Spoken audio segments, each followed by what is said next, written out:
میرا کزن عامر الیکٹرانک کا کام جانتا تھا۔ ایک دن وہ اپنے گھر کے دروازے پر کھڑا بال سنوار رہا تھا کہ سامنے والے گھر سے ایک لڑکی نے آواز دے کر بلایا۔ یہ انور صاحب کی بیٹی سونیا تھی۔ اس کے والد وفات پا چکے تھے، کوئی بڑا بھائی نہ تھا۔ اس نے عامر کو بلا کر کہا کہ ہمارا ٹی وی خراب ہے، آپ ٹھیک کر دیجئے۔ وہ اپنا سامان لے کر ان کے گھر چلا گیا، معمولی سا نسخہ درست کر دیا، کام کی اجرت بھی نہیں لی۔ سونیا اور اس کی ماں عامر کی مشکور ہوئی۔ کچھ دنوں بعد سونیا دوبارہ آئی۔ آج پھر ٹی وی خراب ہو گیا تھا۔ عامر نے جا کر اسے دوبارہ ٹھیک کر دیا۔ اس طرح دونوں کی جان پہچان ہو گئی۔ ایک دن سونیا کی امی خالہ جمیلہ نے عامر کو اپنے گھر سے نکلتے دیکھ لیا۔ اس نے بیٹی سے باز پرس کی، وہ مکر گئی، لیکن ماں کو شک پڑ گیا، لہذا وہ عامر کے گھر گئی، اس کی ماں کو جا کر بتا دیا۔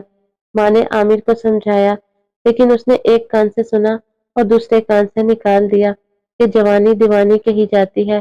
لڑکی کو بھی ماں کی بیوی کا پاس نہ رہا تھا۔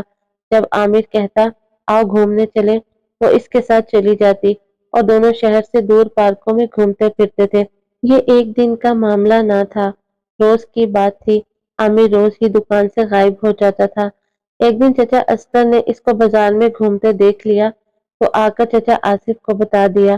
چچا آصف نے بیٹے کو آڑے ہاتھوں لیا، اسے اتنا مارا کہ حد کر دی۔ یہ منظر سونیا اپنے گھر کی بالکنی سے دیکھ رہی تھی۔ چچا کا خوشیوں بھرا گھر تھا، لیکن اب جیسے کسی کی نظر لگ گئی تھی۔ ان کے گھر کا سکون سونیا کی وجہ سے برباد ہو گیا۔ پریشانی کا عالم رہنے لگا تھا، خاص طور پر بہنیں اپنے بھائی کی فکر میں گھلنے لگی، مگر یہ دونوں باز نہ آئے۔ جب موقع ملتا باہر ملنے چلے جاتے۔ اتفاق یہ بھی چچا کا کوئی جاننے والا دیکھ لیتے اور کبھی سونیا کا کوئی رشتہ دار اس کی ماں کو خبردار کرنے آ جاتا۔ سونیا کی ماں بھی اس وجہ سے بے حد دکھی ہو گئی تھی کہ خاوند کا سایہ سر پر نہ تھا، لڑکی کو کون سنبھالتا۔ ایک دن سونیا کے رشتے کے ماموں نے اسے عامر کے ساتھ دیکھا تو آ کر اس کی ماں کو بتایا۔ ماں بیچاری سوائے شرمندہ ہونے کے کیا کر سکتی تھی، وہ کوئی بہانہ بھی نہ بنا سکی۔ اس نے کہا بھائی صاحب آپ فکر نہ کریں، آج کے بعد میں اپنی لڑکی کو گھر سے باہر نکلنا ہی بند کر دوں گی۔ سونیا گھر آئی تو ماں مرنے مارنے کو تلی ہوئی تھی۔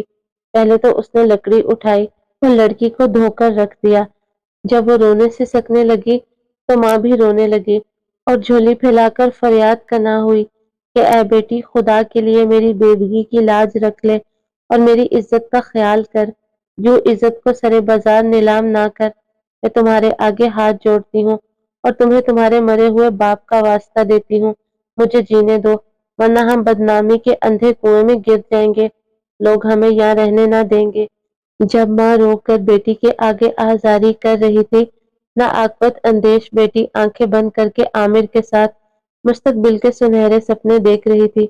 اس نے ماں کی باتوں کا دل پر بس اتنا اثر لیا کہ اگلے دن چھت پر عامر سے ملی اور کہا کہ اب ہمارا اس طرح ملنا محال ہو گیا ہے، کیوں نہ ہم کسی اور جگہ چلے جائیں اور وہاں جا کر شادی کر لیں۔ یہ ٹھیک نہ ہوگا، تمہاری بیوہ ماں کو بہت صدمہ ہوگا۔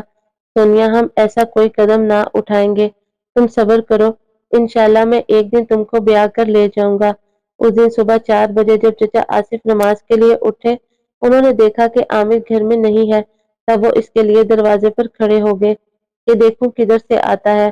اس وقت سامنے والے گھر کا در کھلا اور عامر ان کی سیڑھی والے راستے سے باہر آیا تو چچا نے اپنے گھر کی دہلیز پر پکڑ لیا، اسے گھر میں لے گئے اور پیار سے سمجھانے لگے کہ بیٹے رات کے وقت کسی بیوہ کے گھر میں جانا بہت غلط بات ہے، میرے بعد تم ہی تو میرے گھر کے سربراہ ہو، تم میرے سب سے بڑے بیٹے ہو، میری تم سے بڑی امیدیں وابستہ ہیں، اس حرکت سے باز آ جاؤ۔ آخر میں تم کو کیسے سمجھاؤں۔ ہمت کر کے پہلی بار عامر نے زبان کھولی اور کہا ابا جان میری سونیا کے ساتھ شادی کروا دیجئے، اس میں حرج ہی کیا ہے، وہ ایک غریب بیوہ کی لڑکی ہے۔ یہ بات نہیں ہے بیٹے، بات یہ ہے کہ وہ ہماری برادری کی نہیں ہے، خاندان والے ہمارے ساتھ کیا کریں گے یہ تم سوچ بھی نہیں سکتے، تم پر تو اس لڑکی کی محبت کا بھوت سوار ہے۔ بیٹے میں تم کو ایک باپ کی حیثیت سے سمجھا رہا ہوں کہ اس شادی کا نتیجہ اچھا نہیں ہوگا، تیری چھوٹی بہنوں کی شادیاں بھی ہم کو غیروں میں کرنا پڑیں گی، میری عزت اب تمہارے ہاتھ میں ہے۔ آج ایک سخت گیر باپ اپنے بیٹے کے سامنے منت سماجت سے بات کر رہا تھا۔ باپ کو مجبور دیکھ کر عامر کا دل بیٹھ گیا۔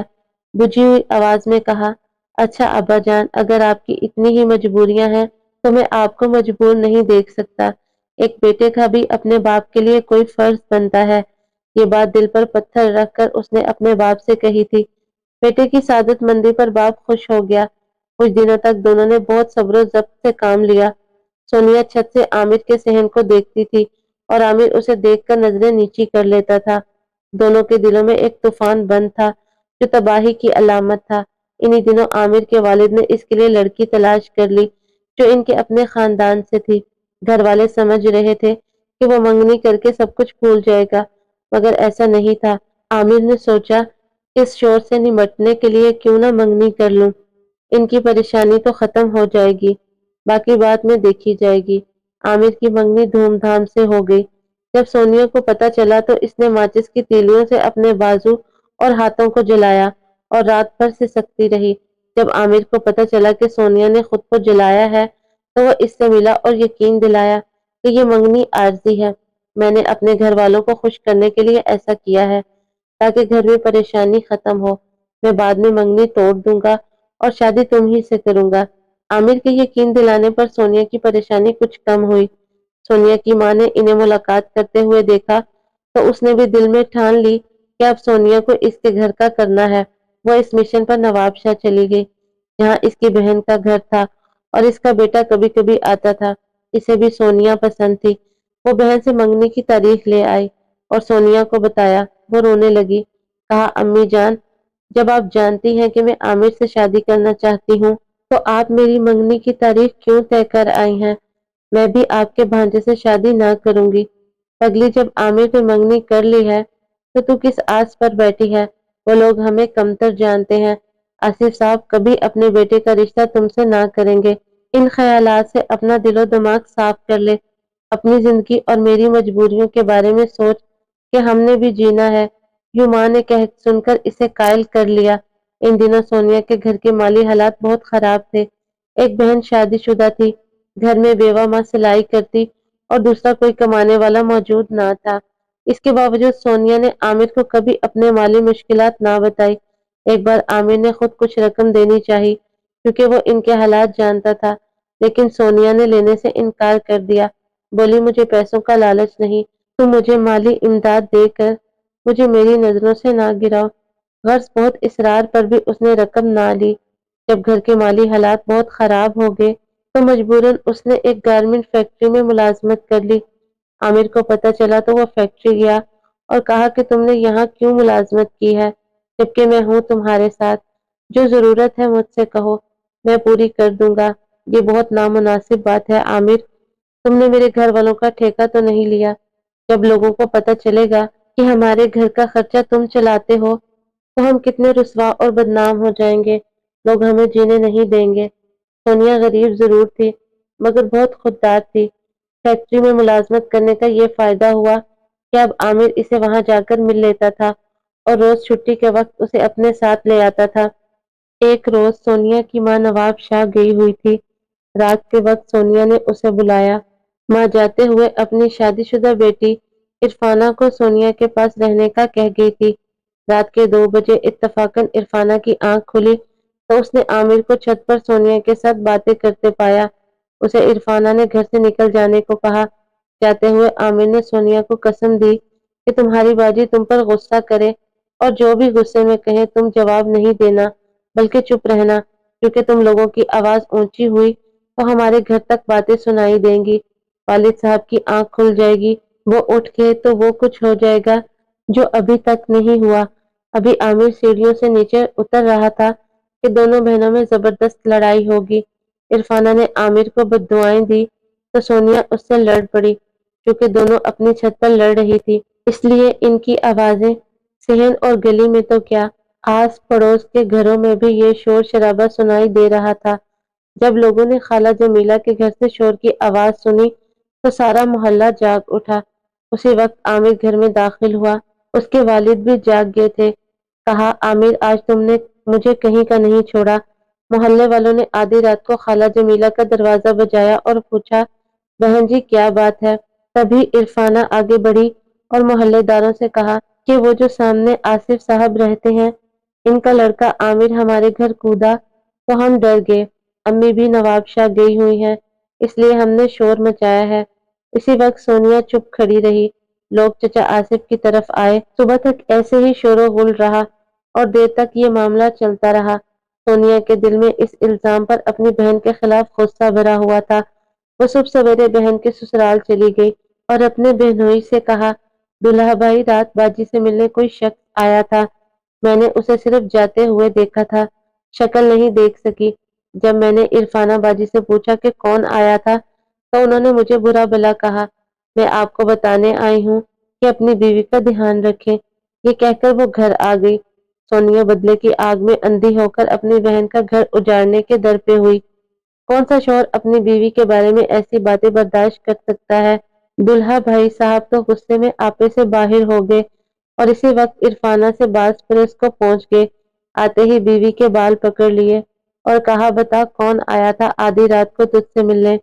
مجھ سے کوئی ملنے نہیں آیا، عرفانہ نے روتے ہوئے کہا، لیکن وہ کہاں ماننے والا تھا۔ اس قدر چیخو پکار ہوئی کہ محلے والے پھر سے جمع ہو گئے۔ وہ عامر کے گھر گئے اور کہا، ایک عورت کو تمہاری وجہ سے طلاق ہو رہی ہے، اگر تم چاہو تو اس کا گھر اجڑنے سے بچا سکتے ہو۔ تم بھی بہنوں والے ہو، کسی پر ناحق ظلم ہو رہا ہے، جبکہ قصوروار تم اور سونیا ہو۔ تم جا کر بتا دو کہ تم اس کی بیوی سے نہیں بلکہ اس کی چھوٹی بہن سے ملنے گئے تھے۔ محلے والے عرفانہ اور اس کے شوہر کو چچا آصف کے گھر لے آئے۔ تب عامر نے کہا، بھائی تمہاری بیوی میری بہن ہے، میرا اس کے ساتھ تعلق ایک بھائی جیسا ہے۔ میں سونیا سے ملنے گیا تھا کیونکہ ہم شادی کرنا چاہتے ہیں۔ آپ کیوں اس بیچاری پر ظلم کر رہے ہیں؟ آپ سے کسی نے غلط بیانی کی ہے۔ اتنے میں سونیا بھی وہاں آ گئی۔ عامر نے اس سے کہا، سونیا میں تم کو ایسا نہیں سمجھتا تھا، اگر عرفانہ باجی نے تم کو ڈانٹا تو صحیح کیا، ان کی جگہ تمہاری امی ہوتی تو وہ بھی تم کو ڈانٹتی۔ تم نے اپنی بہن پر خوامخواہ الزام دھر دیا۔ اگر انہوں نے تم کو سمجھایا تو اس کا مطلب یہ نہیں کہ تم جھوٹ بول کر ان کا گھر برباد کرو۔ اب اپنے دولہا بھائی کو بتا دو کہ میں تم سے ملنے آیا تھا۔ جب عامر نے اسے اپنی قسم دی تو اس نے زبان کھولی اور محلے والوں کے سامنے اقرار کیا کہ عامر اس کی باجی سے نہیں بلکہ اس سے ملنے آیا تھا۔ اب اس کا بہنوئی شیر ہو گیا کہ میں عرفانہ یعنی اپنی بیوی کو صرف اس شرط پر طلاق نہیں دوں گا کہ سونیا قسم کھائے اور وعدہ کرے کہ وہ پھر کبھی عامر سے نہیں ملے گی اور عامر بھی ہمیشہ کے لیے اس سے ناتا توڑے گا۔ اس پر عامر کو غصہ آ گیا۔ اس نے محلے والوں سے کہا کہ اس شخص کو یہاں سے لے جاؤ، سونیا اور میرا مسئلہ ہمارے والدین کا ہے، وہی حل کریں گے۔ محلے والے سونیا، عرفانہ اور اس کے شوہر کو لے گئے۔ عامر اور سونیا علاقے میں بدنام ہو چکے تھے، ان کے گھروں میں کوحرام مچا ہوا تھا۔ ماں اپنے ساتھ کچھ لوگوں کو لائی تھی۔ چچا آصف گلی میں کھڑے تھے، انہوں نے دیکھا بہت سے لوگ سونیا کے گھر جا رہے ہیں تو چچا نے عامر سے کہا، بہتر ہے کہ تم کہیں چلے جاؤ، مجھے آثار اچھے نظر نہیں آ رہے، غالباً یہ لوگ ہم سے لڑائی جھگڑے کے لیے آ رہے ہیں اور یہ ان کو گاؤں سے ساتھ لائی ہے، یہ اس کے رشتے دار لگتے ہیں۔ عامر نہیں جانا چاہتا تھا، لیکن جب گھر والوں نے سمجھایا کہ خدا کے لیے کچھ دنوں کے لیے چلے جاؤ یہاں سے، ورنہ یہاں کسی کا خون ہو جائے گا۔ ماں بیچاری بیمار تھی، جب اسے پتہ چلا کہ کچھ لوگ اس کے بیٹے سے لڑنے کے لیے آئے ہوئے ہیں تو اس کی حالت غیر ہو گئی۔ وہ ہاتھ جوڑنے لگی کہ بیٹا خدا کے لیے تم کہیں چلے جاؤ۔ عامر نے سوچا کہ ماں باپ کا دل دکھانا اچھا نہیں، کہیں واقعی جھگڑا نہ ہو جائے۔ اس نے کہا، ٹھیک ہے، میں لاہور ماموں کے گھر چلا جاتا ہوں، جب یہاں کے حالات سنبھل جائیں گے تو مجھے فون کر دینا، آ جاؤں گا۔ عامر چلا گیا۔ پیچھے سونیا کے ساتھ یہ ہوا کہ اس کا نکاح اس کی ماں نے رشتہ داروں کے ساتھ مل کر زبردستی اپنے بھانجے سے کروا دیا۔ وہ روتی رہی، کسی نے اس کی نہ سنی، اسے زبردستی پکڑ کر گاڑی میں چڑھایا اور سسرالی ساتھ لے گئے۔ لڑکی کی چیخو پکار سے دولہا کو بھی پتہ چل گیا کہ وہ کسی اور سے شادی کی آرزو مند ہے، کبھی شادی پر راضی نہیں ہو رہی ہے، لیکن وہ شریف خاندان کا لڑکا اس وقت اپنی اور اپنے خاندان کی عزت بچانے کو خاموش رہا۔ سونیا کے بہنوئی نے بڑھ چڑھ کر اس مارکے میں حصہ لیا تھا۔ جب عامر گھر واپس آیا تو پوچھا، معاملہ کیا ہوا؟ کیا وہ لوگ چلے گئے؟ چچا جان بولے، بس بیٹے وہ لوگ چلے گئے، وہ بیانے آئے تھے لڑکی کو۔ دراصل ہم ہی غلط سمجھے۔ یہ سن کر عامر جہاں کھڑا تھا وہیں بیٹھ گیا۔ وہ کئی دنوں تک ایک ہی حالت میں ایک جگہ پڑا رہا۔ ماں اور بہنیں تسلیاں دیتی رہی، لیکن چچا ہی کہتے تھے تھوڑے دنوں کا غم ہے، وقت کے ساتھ سب ٹھیک ہو جائے گا۔ عامر ٹھیک ہوا کہ نہیں، بس اتنا پتہ چلا کہ وہ گھر والوں سے لا تعلق ہو گیا۔ شاید اس کے لیے یہ غم تھوڑے دنوں کا نہیں بلکہ عمر بھر کا تھا۔ سونیا کیسی زندگی جی رہی ہے، خوش ہے کہ ناخوش نہیں معلوم، لیکن میں یہ سوچتی ہوں کہ اگر چچا یہ جانتے تھے کہ ان کا بیٹا اور سونیا ایک دوسرے کو اتنا چاہتے ہیں تو بیٹے کی خوشی کے لیے ہی صحیح ایک بیوہ کی بیٹی کو بہو بنا لیتے۔ اس میں حرج ہی کیا تھا؟ دونوں کی شادی ہو جاتی تو ممکن ہے ان کی زندگی خوشی سے گزرتی۔ اب تک عامر نے شادی نہیں کی، اس کا مطلب یہی ہے کہ اس نے ابھی تک سونیا کو بھلایا نہیں ہے۔